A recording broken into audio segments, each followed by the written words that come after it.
증인 여인영 사령관하고 23시 6분경에 이제 마지막 통화한 거 그거 여쭤보는 겁니다. 예. 그때 이제 하여튼 뭐 이런저런 얘기가 있다가 도와준다고 하면서 도와달라고 하면서 체포조가 나가 있는데 소재 파악이 안 됩니다. 명단 불러드릴게요. 이렇게 얘기하면서 명단을 불렀다는 거죠. 그렇습니다. 그러니까 그 말은 그 명단이란 거는 체포할 사람이라는 뜻으로 받아들였어요. 예, 저는 그렇게 이해했습니다. 그 다음에 그런데 그리고 나서 이제 계속해서 1조, 2조 뭐 이제 축차 검거 후에 구금시설에 감금 조사할 예정이다. 제일 급한 것이 위치 추적이니까 위치 추적 부탁드립니다. 이렇게 얘기했다는 거죠. 그렇습니다. 그러면 결국 여인영 방첩사령관이 요구한 거는 이 사람들에 대한 위치 추적을 해달라라는 거죠. 그렇습니다. 근데 아까 이제 청구인 측 물어본 거에는 할 수 없다. 그 위치 추적을 할 수 없다. 이런 식으로 답변을 하셨는데 이게 이제 법적으로 안 된다는 뜻입니까? 아니면 기술적으로 안 된다는 뜻입니까? 아니면 법적으로 안 된다 뜻입니다. 기술적으로는 가능합니까? 만약에 법적으로 허가를 받고 해야 된다고 하면 할 수 있을 것 같습니다. 국정원에서 독자적으로 할 수 있다는 겁니까? 지금 예전에 국정원이 단독으로 하는 것보다는 저희들이 그 협력센터를 많이 만들어 놓고 있습니다. 그 저희들 협력센터나 그 대테러 정보센터 같은 데는 그 소방청에서도 나와 있고 또 일부에는 또 경찰하고도 협업하고 있고 관세청, 가능하다. 방사사 이렇게 여러 기관들하고 다 협업을 하고 있는 부분에 있어요. 센터들이 있습니다. 국정원이 꼭 하지 않더라도 뭐 예를 들면 소방청이나 아니면 경찰청을 통해서 할 수 있는 부분이기 때문에 국정원이 기본적으로 할 수 없다라고 말할 수는 없고 할 수 있는 부분에 있어서 여러 가지 툴은 있으나 그 하는 부분에 있어서 여러 가지 기본적인 룰이 있다 이렇게 설명드리는 것이 맞을 것 같습니다. 그러면 위치 추적을 한다는 말은 네. 결국은 휴대폰 위치 추적인 거죠? 제가 직접 해보지 못해서 정확한지는 모르겠습니다. 당연히 그럴 것 같습니다. 그렇다. 그다음에 그러면 아까 그 메모 좀 띄워주시겠어요? 127호증에인가요? 그 증인이 부관한테 시켜가지고 했다는 메모 있는데 127호증에 이 메모. 이 메모에 이제 그 아래는 1조, 2조 1조, 2조 뭐죠? 이게 뭐 축차 검거, 그다음에 뭐 방첩사 구금 시설의 감금 조사. 이거는 이제 증인이 여인영 사령관으로부터 들어서 그렇게 적어놨다는 거죠. 나중에 밑에 있는 거 말씀이십니까? 밑에. 예, 그렇습니다. 그리고 그 밑에 보면 검거를 요청, 위치 추적과 이렇게 돼 있어요. 그 마지막에 이제 그 워딩이 마지막으로 끝날 때 위치 추적만으로 끝나는 것이 아니라 그 위치 추적을 하면서 저희들 그 검거를 좀 지원해 주십시오. 검거 이런 부분에 있어서 검거를 좀 지원해 주십시오라는 검거의 요청이 있었다. 뭐 그런 의미로 그 말은 검찰 조사에서도 얘기하지 않았잖아요. 검거를 요청했다는 말은 하지 않은 것 같은데. 검거를 요청했어요? 이 검거를 요청했다고 검찰에 제기한 부분에 있어서의 내용이 써 있지 않습니까? 아니 그러니까 요 메모에는 써 있는데 여인영 사령관이 검거를 요청했어요? 위치를 추적하는 것 자체가 체포 대상자의 검거를 하기 위한 부분에 있어서의 지원을 요청하는 거라고 이해했습니다. 아니 제 말은 처음에는 체포조가 나가 있다. 네. 그 말은 이제 체포하러 다닌다는 말 아니에요. 근데 위치를 모르니까 위치를 추적해서 알려달라는 취지지. 증인한테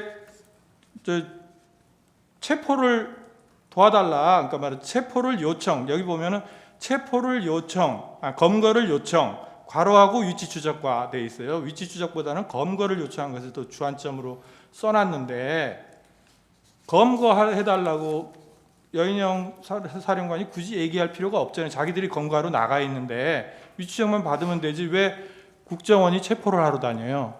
체포할 인원이 있어요? 국정원에? 체포할 수 있는 여력이 있습니까?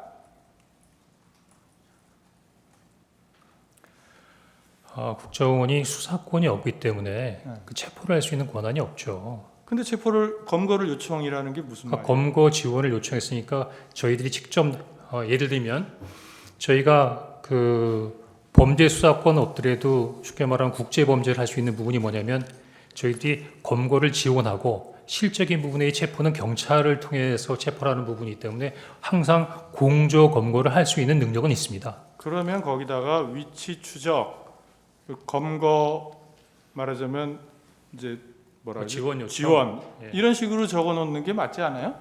예, 근데 그 총리께서도 충격적인 사건이라고 말씀하신 것처럼 저도 깊은 생각을 하면서 적은 것이 아니라 생각되는 대로 그냥 갈겨 쓴 부분이기 때문에 약간 다소 합리적이지 않게 적어놨던 부분 인정하겠습니다. 그러니까 이 말이 그러니까 증인이 이제 어차피 이 메모는 이제 수기로 메모를 하다가 버려버리고 이제 하여튼 옮겨 쓰라 그러고 밑에는 이제 옮겨 쓴 게 아니고 기억나는 대로 쓴 거잖아요. 그렇습니다. 밑에는.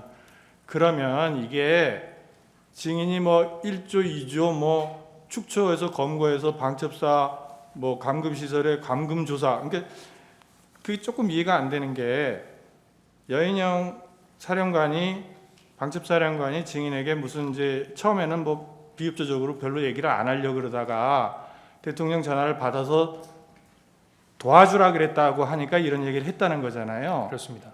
그러면 그래 그러면은 이런 명단이 있으니까 이런 명단에 대한 위치 추적을 좀 도와주시오.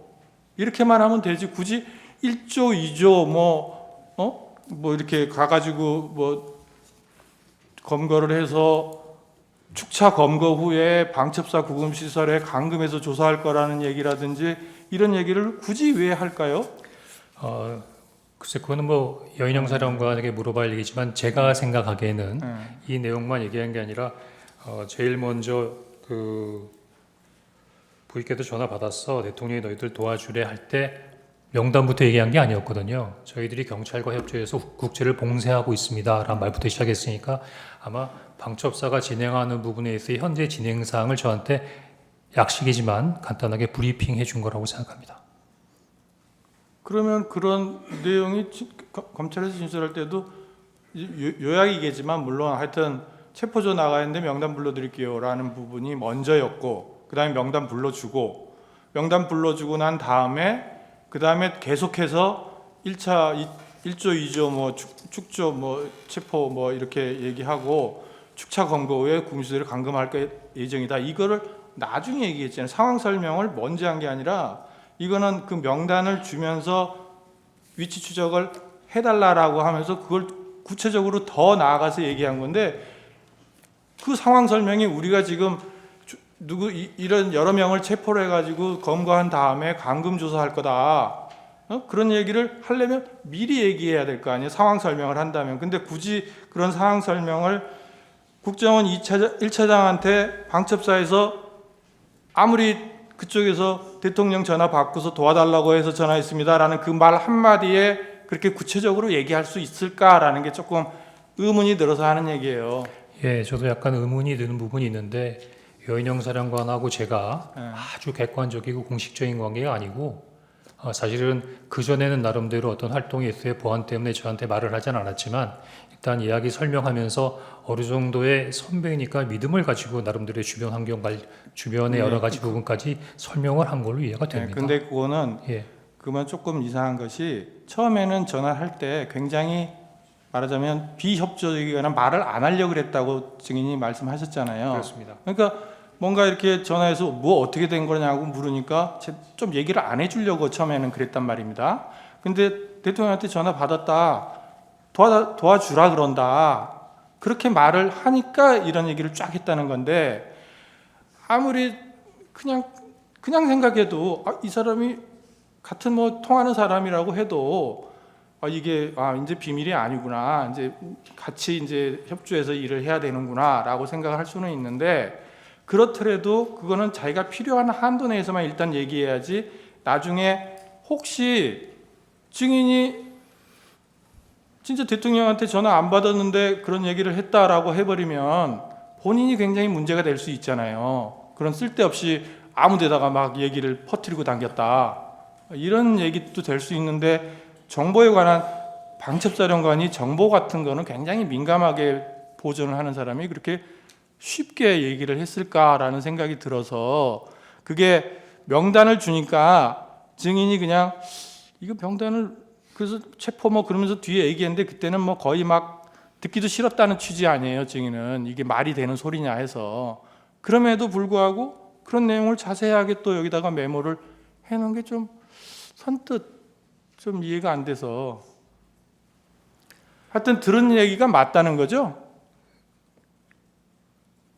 검거를 요청한 것도 맞아요. 총리께서도 충격적인 상황이라고 말씀하셨는데 이렇게 여러 가지로 급박하게 돌아가는 상황에서 어떤 얘기들 다 기승전결에 맞춰서 할 수 있을까요? 물론 그건 맞습니다. 그런데 여기 이제 써놓은 순서나 이런 게 그래서 그래요. 검거를 또 요청. 하나는 제가 그러면 여인영 사령관하고 무슨 억가 시점이 있다고 해갖고서는 일부러 이런 거를 아니 그런 취지가 아니고 예. 저는 이제 여기 이렇게 적혀 있는데 상식적으로 생각해서 그런 말을 하기가 쉽지 않다는 것과 그리고 여기 검거를 요청했다는 말을